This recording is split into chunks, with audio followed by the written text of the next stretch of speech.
So Sports Illustrated put out its top 100 football players in 2019, including 5 Sooners. And I'm going to list them sequentially heading toward the top. At 79, got Grant Calcaterra, registered 26 receptions for 396 yards, 6 touchdowns, and was a poster child for the conference's growing trend using the flex tight end.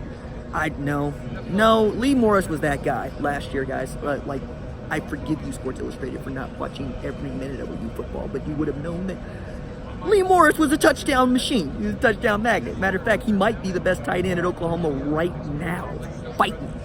At number 53, you got Trey Sermon. Rushed for 947 yards, 13 touchdowns last season, including a 206-yard, 3-touchdown performance in a shootout win over Texas Tech. Look, I think that spot should have gone to Kennedy Brooks.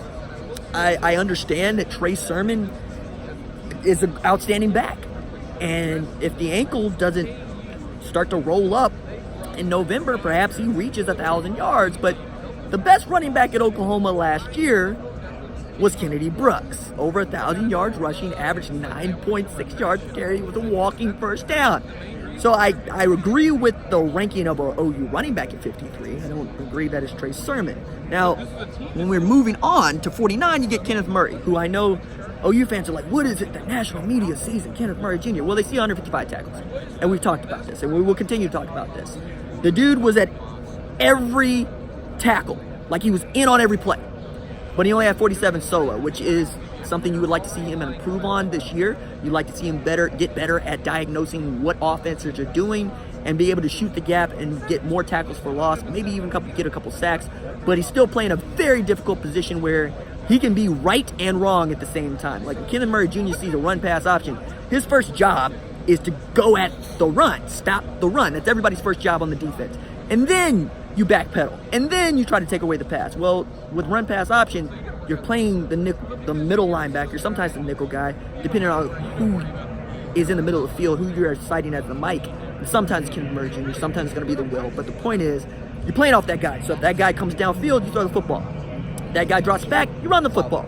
And it can be that simple, but I'm making it overly simplistic to say that at 49, it's really the stats. And at 33, CeeDee Lamb. I think we can all agree that CeeDee Lamb deserves that 33 spot ranking as one of the top returning wide receivers in college football. He is getting ready to try to make a run at being a first-round draft pick as a wide receiver in a very deep wide receiver class, I might add, because Jerry Jeudy does come back, among others.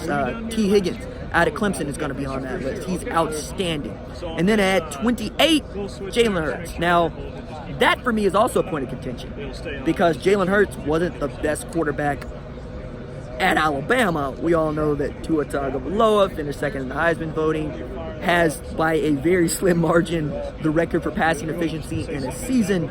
But for the most part, I didn't disagree with any of the Sooners on this list, and try as I might, I was trying to find Tylan Wallace, and I might have just missed him. But did you see Tylan Wallace on this list, Patrick? Right. That was. I don't think they missed that. I hope they didn't miss that because that dude is absolutely a top 50 player in college football. Might be a top 25 player depending on how you want to view his offensive production last year and how much of that was tied to him being able to go get the ball and be a 50-50 guy versus perhaps just being open. I don't know that Taylor Cornelius is throwing a lot of people open, but when we're talking about the Sooners, is there somebody that you thought was like I did, just misranked or was left off the list, Patrick? They're so deep at receiver. You probably could have listed,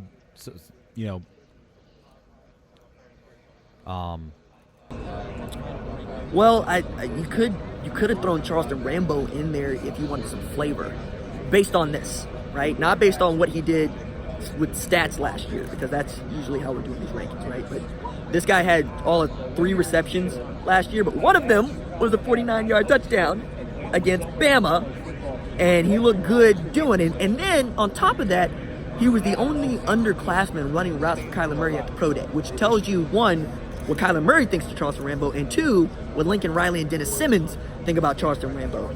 So maybe you got a hard time putting him in the top 100 because knocking Charlie Brewer off for Charleston Rambo, I could go either way on that. But I thought that there's. Go ahead. Here at Big 12 Media Days in Dallas, and oh no. No, we're looking at Sportelli Freitas top 100. No. Man, that was an outstanding list. You guys are dressed for the part. Looking sharp. You got your boots on. He's like, who's RJ? Who's RJ talking about? No, that list was also just interesting from the standpoint of just looking what guys had done from a standpoint of putting on weight and staying fast. But just going through the list of the top 100 college football players in the country is always going to be interesting to me, because usually you're going to be dominated by SEC players and Clemson players, and then you're going to have to dig through what you think the best are. I mean, Trevor Lawrence is at the top of this list, and I don't know that a lot of people would argue with that, but I also don't think that it is. I don't know that Trevor Lawrence can put together the kind of season that he did last year. I think defenses and defensive coordinators, more to the point, are going to get better about citing his tendencies and making him play against them. Now, if he can play against his tendencies and he can win, then yeah, absolutely. That's the number one player in college football. But Tua Tagovailoa is going to have a lot to say about that, obviously. And I think his own teammate, Travis Etienne, is going to have something to say about that, because that is the best returning running back in college football. And Clemson does still want to run the ball, and they want to run it a lot. You found the list yet, Patrick, or no? Okay. Anybody there jumping out at you? That is omitted from OU. Like you said, well, from OU. Man, I don't know if I could say omitted, but yeah, like you said, Brooks. I would look at, because this is the one just best players. Was Humphreys on it? Right, and that's what I was looking for. Right. Well, but also many people would say that that's absolutely correct. And he's a Remington Award. Right. Well, he might be the best interior offensive lineman in football.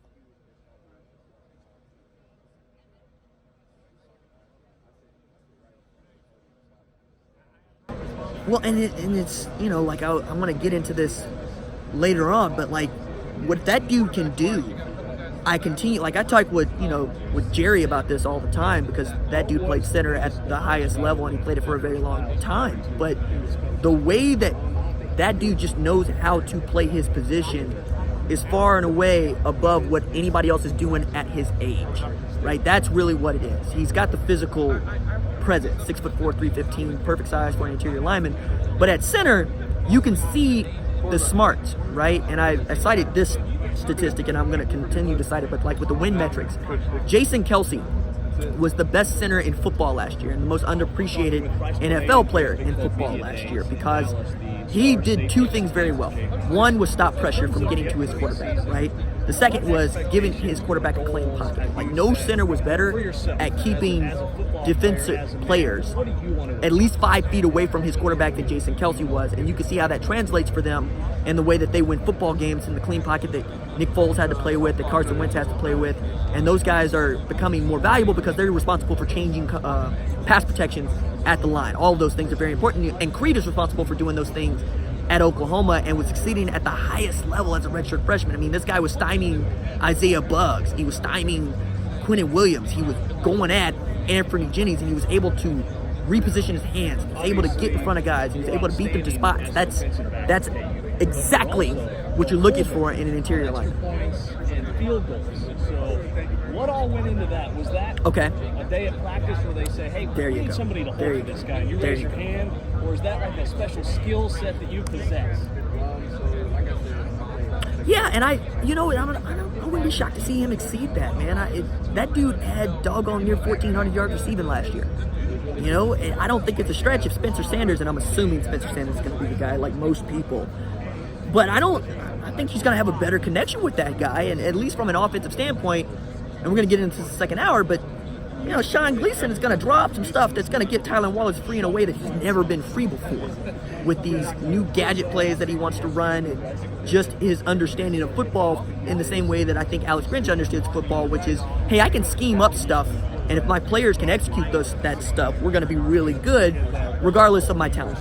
Five OU players on that list of top 100. No surprise, all five on the offense side of the football, but nonetheless, that's pretty good presence for OU, who, as we know, is one of the better teams in the country. So, well, Kenneth Murray Jr. was on that list. Kenneth Murray Jr.